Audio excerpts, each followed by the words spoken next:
Hello and welcome to Capital Insight. I'm State Representative Kevin Mannix from Salem, and I'm your host for this program, which is designed to provide everyone with a little more insight about the doings in our capital and the people who are involved in politics in our community. Our guest today is a woman who's had a long career in government and now has a new career in politics as a new state senator from the Salem area. I'm speaking about Senator Catherine Weber, who was just appointed by the Marion County Commissioners to replace Jim Hill, and I'd like to welcome you to the program. Thank you, Kevin. I really appreciate the opportunity to be here. I started out by mentioning that you've had a career in government and that you've just been appointed. I should mention something about the appointment process, or actually ask you to explain it. Jim Hill was just elected state treasurer, and that left 2 years of his term as a state senator vacant. So what happens after that? The first thing that happens is the Democratic Central Committee makes a selection and sends the names of 3 people to the Marion County Commissioners and the Polk County Commissioners, and they meet jointly and make a decision about who the appointee will be. And they actually made the appointment on December 30th. And then you were the appointee, you were selected. Correct. There was a field of about 7 candidates before the Central Committee originally? It really started out with about 10. By the time we got to the Democratic Convention, which was held on December 12th, the field was down to about 7 candidates. And they selected 3 women, and the 3 names were forwarded to the Marion Polk County Commissioners. And you are now our new senator as a result of that. That's correct. And I'd like to point out that there are 6 county commissioners. 5 of them that were Republicans voted for me, so I feel that I'm a bipartisan candidate. Very good. Well, when exactly were you sworn in? The Friday before the legislature opened. It was January 5th, I believe.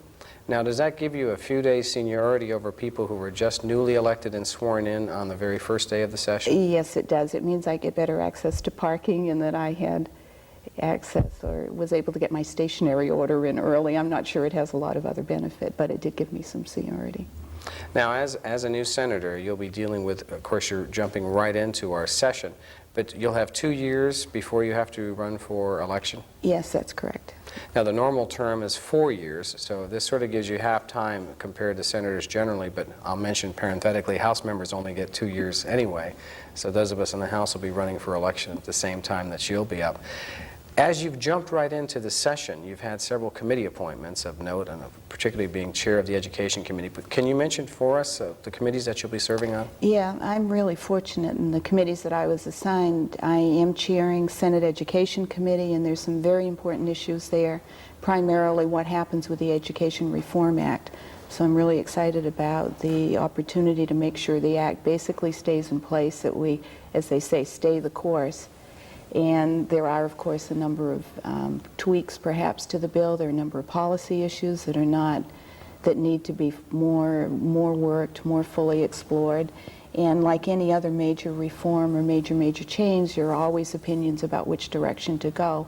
So we'll have a lot of discussions in committee about how that goes forward. Now, before you tell us about the rest of your committee assignments, in education, you have a bachelor's degree in that area, don't you? That's right. I actually practiced taught and substitute taught for a little bit a long time ago, back in 1964. So that makes you sensitive to some of the professional requirements there. That's right. And then, in addition, I've been on the Salem-Keizer School Board Budget Committee. This would have been my 3rd year. I resigned when I was appointed. But I do have some background in the local school areas. So you have the real world of the teacher's experience and the real world of the budget experience, which is really the real world when we talk about government. Yes. Now, you also have graduate degrees in management as well as in law? And in social work, actually. So in addition to being in terms of education, I've also been a student most of my life. And I've always had a real interest in how people learn, what workforce needs are, and how we can continually educate ourselves. In terms of the other degrees that I have, I did one of those, turn 40, what are you going to do with the rest of your life? And went back exactly the week that I sent my son off to 1st grade, the month that I turned 40, and got a law degree from Willamette, and at the same time went to business school at Willamette and got my master's degree in management from there. Years ago, back when I was 30, I went back to social work school and got a master's degree from the University of Hawaii. So you've got pretty broad coverage as far as the education That's goes. right, that's right. Now, you're serving as chair of the Education Committee, and I interrupted you when you were about to start to mention the others. I know law ties in with judiciary. Can you tell us about your other Yes, I'm committees? on the Judiciary Committee. In fact, one of the interesting things is I used to be staff to Judiciary. I think that's when I first met you. I was counsel to House Judiciary back in 1987, was really involved with the liability insurance bill. I worked a year for it in the interim, so I have also a real interest in insurance issues. In 1989, worked for the Senate Judiciary as counsel, and so I have a background also in both criminal and civil issues that are with the Judiciary Committee. I don't see any huge bills coming through there. There's one bill I'm particularly interested in, which is the one that you're sponsoring, the bill on stalking. I think it's incredibly important that we get some protection for women, children, and others, and sometimes I believe even men who are being stalked. It's a very, very frightening experience, and we've got to do something about keeping those people in prison. I'm also very, very concerned about sex offenders and about people who are, the psychiatric people who are getting out now, often when people know that they're going to be dangerous, but the laws are handicapping. So I'll be watching and helping and looking at sponsoring some bills to make sure that dangerous predatory offenders stay in prison and we have room in the prisons for those people. Now, in terms of talking about the prison system and all of this, judiciary in the Senate is very important for setting policy. Have you had much opportunity to talk to Representative Peter Courtney from Salem-Keizer, who will be on the House Judiciary Committee, or do you intend to be working with him on some of these issues? I certainly do, yes, with all the Marion delegation, with you, Representative Courtney, and with Senator Smith. As we go along this session, people also want to know a little bit about, well, where did Catherine Weber come from? Tell us a little bit about your background before schooling. Before schooling, I was born back in Massachusetts in New Bedford, which, like Oregon, is a coastal area, and moved out, went to the University of Florida. First of all, in fact, I went to a community college down there, St. Petersburg Junior College. Never would have had the opportunity to go to college if it hadn't been for the community college system. So that's another area that I really am interested in and have strong beliefs about. Finished up down there. I actually went down to Florida to take care of a sick grandparent. My grandfather became ill down there and they needed to send one of the family members down to take care. Went down, took care of him, found a community college, went to it, went up to the University of Florida where I finished up. Went home, worked at St. Luke's Hospital for a couple of years. It's sort of a St. Elsewhere type hospital. Worked in pediatric and maternity, got really involved in child abuse. When you work the emergency room there and you see kids coming in who've been very seriously abused, in fact, in one or two cases even came in dead, you have some real serious, I developed a real serious commitment to working with kids' issues. Went off to the Peace Corps for a while. Now, wait a Came minute. back. Am I getting into too much detail? No. This is interesting. You went off to the Peace Corps. Where did you serve? Well, I went down to New Mexico, to the University of New Mexico in Albuquerque, and was in a training program down there for about 5 or 6 months. The group itself was headed down for Guayaquil, Ecuador. Some problems happened. There were some people in the group who didn't get clearance to go overseas. Some of them finally went. I went back home and went to work for the welfare department in Cambridge, Massachusetts. Worked for the old days AFDC and child welfare. Did that for about 2 years, became a supervisor, and had an opportunity then to go into their executive training program and went off to the University of Hawaii for 2 years. Now, wait a minute. Now, you're almost turning into a Renaissance woman of social work, legal work, studies. Then you headed off to the University of Hawaii. Right. About when was this? 1969. Now, everyone will have images which are incorrect, of course, of someone lolling on the beach in not quite tropical sun. How was it when you were in Hawaii? I did some lolling on the beach in the tropical sun. Also, actually, one of the reasons I chose Hawaii was that they had a group of people who had gone out from Brandeis that were very interested in social change and change theory. And in those days, there were lots of riots, and we were getting involved in the beginning of violence in America. And I wanted to follow up. I wanted to be a part of finding out what was causing violence, what was social unrest. So I followed over there to Hawaii. When I was there, I met somebody from Tigard, Oregon, got married, went back to Massachusetts for 2 years to finish out my commitment to the welfare department. And we then went off to Africa and camped across Africa. Now, wait a minute. As we pause for a moment here, now we're about to go camping across Africa. I'll mention to our audience that I'm State Representative Kevin Mannix, and you're with us on Capital Insight. If you ever have any questions or concerns at any time, write to Capital Insight, H395, State Capitol, Salem, Oregon, 97310, and we'll be happy to respond to your concerns. Our guest today is Senator Catherine Weber from Salem, and as we paused for a moment, we were about to go camping across Africa. Tell me about this. It was an exciting trip. Actually, right before I met my husband in the summer, social work school was for 2 years, and I had a 5-6 month break, I'm not sure, I don't remember exactly, and I had gone off into the South Pacific. I bought a ticket to Vietnam, and in those days it was very cheap. There's not very much civilian travel over there. And one of the things that I had the privilege of doing was driving a supply truck in the Owen Stanley Mountains of New Guinea, which really got me interested in third world cultures, and particularly from the perspective of how we as Americans live versus how other cultures have made choices. And when I had the opportunity to go to Africa, it was sort of one of the conditions of marriage was that we would honeymoon on a camping trip in Africa. I really just jumped at the opportunity. We left Marrakesh, Morocco, crossed the Sahara Desert, went down into Zaire, where I remember the old Catherine Hepburn, African Queen. She's always been one of my heroes. And we did some river trip, a little bit of river travel, back and forth across the Congo. Went over into Kenya, into the Indian Ocean, traveled along there, and then back down through Botswana and Zambia, and crossed from Black Africa into White Africa, where I saw a lot of the really appalling practices of apartheid down in South Africa. Now, how long did this trip take? We left in September, and we were over by we were done by January, by New Year's. In fact, we spent New Year's at Carnival in Rio. Did you keep a journal on this trip? Yes, I did. Sometime you might want, I don't know if you want to share it, but it'd be interesting reading, I would think. Actually, my husband of the time actually kept a journal, and I kept some notes, and it is really interesting. He gave it to me as a gift a couple of years ago. Well, that's very nice. Yes. I would think that, then you mentioned that you ended up in Rio, which is Rio de Janeiro in Brazil, yes, for Carnival time. Yes. You were a world traveler then. Yes. Well, does that help you in terms of your senatorial role, trying to apply a variety of perspectives to the social problems that confront us? I think it's an absolutely critical part of who I am and how I look at issues. And what I always try to do is figure out why we're doing something, how other people have done it, and is there any lesson for us? Are there other ways we can construct how we lead our lives, how we run our institutions?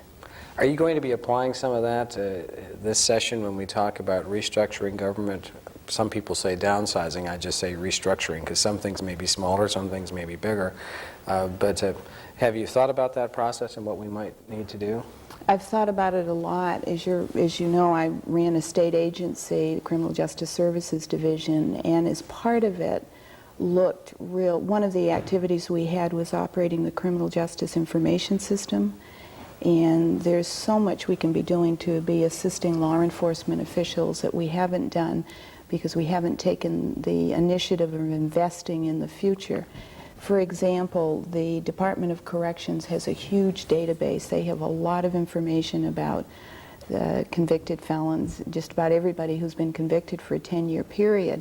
But you have local cops who are out trying to solve crimes, trying to solve the problems that they come into. And what we've been able to do, one of the things I was able to do was to take the information system and allow them to come in through the computer system into the Department of Corrections database and find out, for example, if in Staten there was a arson, they can type in arson, Staten area, and get a list of all of the people who've been convicted in the last 10 years. And then bring up a profile of that person to see who's living in the area. And it's really, there are many, many other opportunities like that. And I think it's really important that we think about what we want to do with our organizations and how we need to bring them all together so that we can maximize the potential. Well, as you're dealing with that element of corrections, that sort of gets us into the whole question of prisons and prison programs. Have you some thoughts about the direction we ought to be moving with all of that? Yes, there's a couple of issues. As you're aware, I was on the parole board for several years, which was probably the most difficult job I've ever had. It's that total bombardment of the evil part of our society day after day after day, and the awareness of how victims are so hurt in the process, particularly with the violent predatory offenders and the people who commit the person-type crimes. But we have a lot of people in our prison system who have committed less serious crimes, and yet the cost for putting them there is running into astronomical numbers. We have a forecast, if we continue the trend we're on now, we're going to need about 800 new prison beds in the next few years. That translates at $100,000 a bed to construct and $20,000 a year to operate, to one big expense for the state at a time where we simply don't have the money to pay for it. So like other areas of government, I think we have to rethink what we're doing. And one of the things that we can do now we couldn't do a few years ago is to look at who the people coming in are. We can get profiles of criminals and hopefully make some choices that are better than the ones we're making now. Right now, over half the people that go to prison come back again within a fairly short period of time. And that recycling can be pretty expensive because Oh. you've had to go through a revocation proceeding of some kind on their post-conviction situation, or you've had to go That's through right. another conviction for a crime with a trial and everything. Right, and then of course there's the problem of the costs that we often don't calculate in, but that is very, very real, and that is to the cost to the victims. People whose property has been damaged, people who have suffered personal injury. There's an incredible amount of expense in that area that also has to be added in. One of the few things we know for sure about criminals is that if the sanction is immediate, that they know they're going to be sanctioned, and that it fits the crime. So you have sure and speedy justice. We know that the recidivism rate goes down. But a lot of our practices are not built on that premise, so we've got to rethink what we do. And instead of allowing people a number of crimes before they're prosecuted, before they're really sanctioned, because the systems work so slowly, we've got to get in very quickly and take action. For example, one of the programs that is being funded now and that we're looking at real strongly, and I know you have some interest in, are things called drop programs, where people who've been convicted the first time will have to, either as a condition of parole or probation, go in and have random urine tests, because we know also that drugs are driving a lot of the crime. And if there is a positive test, in other words, there's indications they've been using drugs, they need to be brought in right away into jails for short periods of time. And we need to have a quick system, not have them go through a long procedural process where it takes a month and a half to find out whether or not they're going to be sanctioned. We need to do it in a day or two. And when I was on the parole board, we looked at parole revocation guidelines and probation guidelines that will allow that to happen a whole lot more quickly, and I understand they're getting some really good results. Now, when we talk about the correction system, one thing comes to mind in terms of the expense is prison industry. I happen to have a bill which would open up the opportunity for more prison industry, and I'm talking about in jobs that actually can gain the person a living wage, with the idea being that money can go to the family to support the family, or to pay for child support, to pay restitution, even to pay union dues if it turns out that we're dealing with an industry that's unionized. What is your thought process about the whole idea of putting inmates to work in some sort of industry programs and education and all of that? I think it's absolutely important. If we're going to keep them out of prison, they have to have an ability to earn an income. Right now, when people leave prison, I used to think they got $500 and a new suit of clothes. That's simply not true. They get very little money. In fact, unless they have money they've saved from prison industries, they often walk out with no money in their pocket. They get a ticket back to the place they came from.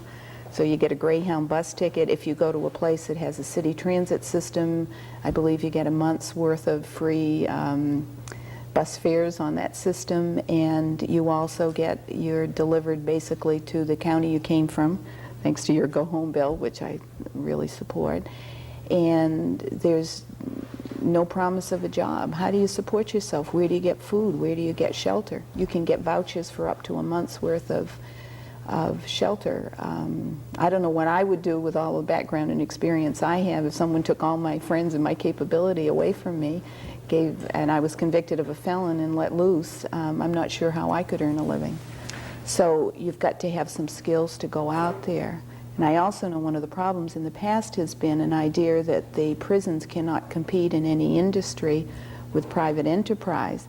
The problem with that is, if it's not competitive, how can you go out into the outside world with those skills and make a living? So we have to deal with, and I think as we look at privatization of the public sector, we have to look perhaps at publicization of the private sector, so that they are learning skills on the inside that are real useful, that they can find jobs for. Well, that's a good point, because if we talk about prison industries, if you just train prisoners to make license plates and the state is the only entity making license plates, it's not going to take you very far.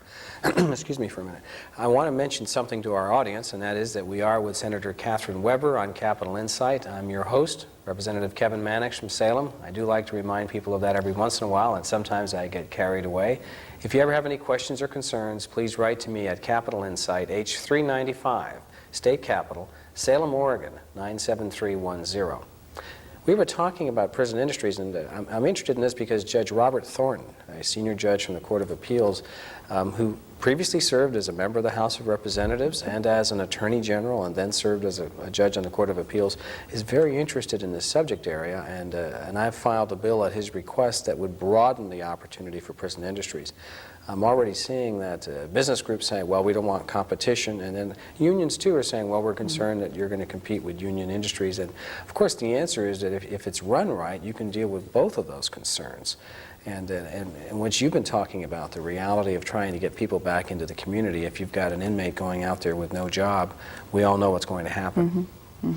Well, there's some other issue areas I ought to pull you into so that we don't focus too much on corrections, and one of them is a big one, and that's tax reform. Do you have some insight about where we're going to go this session with that? I think right now the reality is we are not going to get very much tax reform at this point in time. From the conversations around the legislature, I don't see one emerging consensus around tax reform. I see a consensus that something needs to be done. And I don't know, perhaps you have had more insight over in the House where all the tax revenue measures start. Well, I wish I could say I see a lot happening over in the House. I see a lot of discussion. Speaker Campbell has laid out an agenda, and it's helpful that at least on the table we see beer and wine taxes with perhaps those funds dedicated to drug and alcohol rehabilitation. We see cigarette taxes on the table with those funds dedicated to the medical area to make up for the fact that tobacco is a material contributor to our health care costs. But once we get beyond those sort of dedicated tax ideas, we tend to fall off the table. There are proposals to make broader use of lottery funds for education. That's right. So I guess we're at that stage right now where people are checking each other out, and there is, as you say, there may be consensus that eventually something needs to be done, but nothing else. I think clearly that we have to maintain the advantages from ballot measure 5 with property taxes. No way that we can increase property tax or give up on the limitations that have been placed there. There are too many elderly people, myself. If I stay in this legislative job for very long, I will not be able to afford living in the house that I've lived in for 20 years because the property taxes have increased so significantly. That's right. So You we had need to take to maintain a pay cut to serve a in the very legislature. significant pay cut. In fact, just a bit of trivia, as you're aware, as Salem legislators, we get a per diem allowance of something over $70 a day. While in session. While in session, which is taxed. And the salary that we get, which is $989 a month. When I just was down in payroll, and I got a 0-0 check at the end of the month because the tax on the per diem and the other deductions that I have has eaten up my whole paycheck. So yes, my salary is significantly less than it was before. Well, I hope that after session you'll have an opportunity to to look at some other opportunities. You were in government service, and of course you had to resign that executive branch position. Yes. With our citizen legislature, the theory is that we have other jobs to help support us when we're not in session. Speaking of money, though, this brings us to budget cuts, because if we're not going to see tax reform, we have a reality of a $1.2 billion shortfall during this biennium that's coming up. How do you see us approaching that and the impact of those cuts? I think the impact is obviously very, very serious. Seniors services are being cut somewhere around, I think it's $50 million, which will do some pretty horrible things to Project Independence and people who are trying to maintain and be maintained outside of nursing home, which is very expensive care. We've got some very, very serious cuts in education. I believe about a 10% cut in community college funding. And I think that the Ways and Means Committee, and I know you're serving on that, is looking very closely at what the governor has proposed. The cuts themselves, I think people are basically telling us that at this point there is no new taxes, so as the legislature, I think we have the responsibility to go in and minimize the areas where harm will be done to people from the cuts. And maybe after a year or a year or 2 years, when people really see the effects of ballot measure 5, that there will be a movement for some changing in more equity in our tax structures. Again, it's not only the cuts this time around. We're cutting $1.2 billion. Next time around, we have a $2.5 billion cut. And perhaps we should explain that this is because the state does not collect property taxes. Some people misunderstand that. That's right. all going to local government and to local schools. But Measure 5 says property tax rates, the rates have to keep going down. It also says, and it's in the Constitution, so we can't change it without the vote of the people, it says we have to replace the dollars that would have been collected.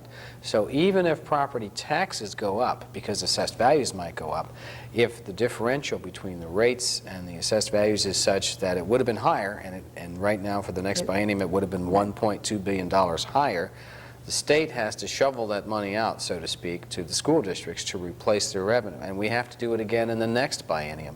And again, that's a constitutional requirement, and the voters imposed that through Measure 5.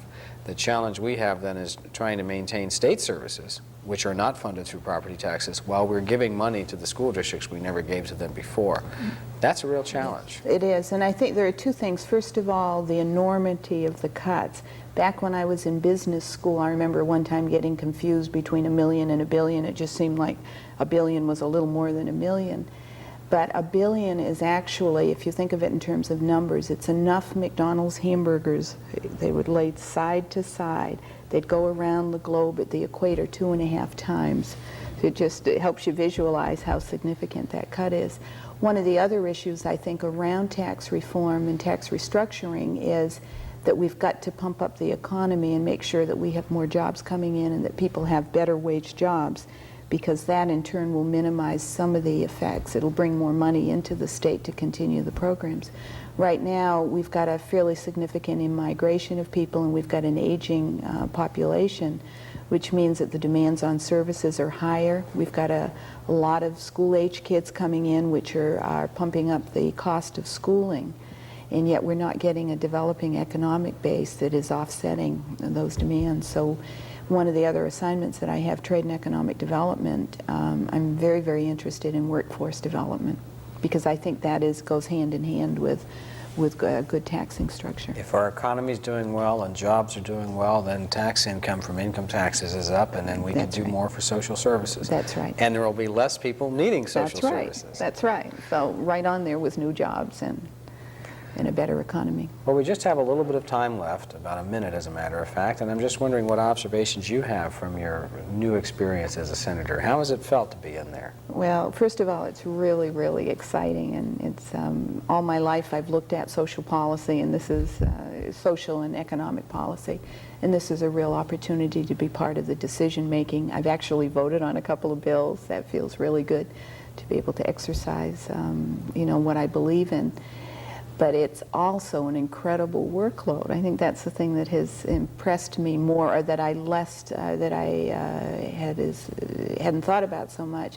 It's a 24-hour kind of a job, in the volume and of information and the breadth of things that you need to have knowledge of. For example, In 1 minute, you can be in Judiciary Committee voting on trusts and setting up some details about trusts and trust taxes. 5 minutes later, an hour later, you're over in Transportation Committee making decisions about PUC and what kind of trailers are hauled in and out and how they're registered.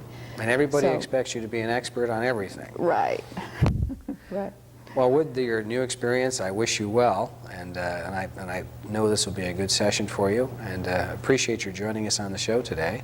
And I'll say to our audience, I also appreciate your joining us on Capital Insight.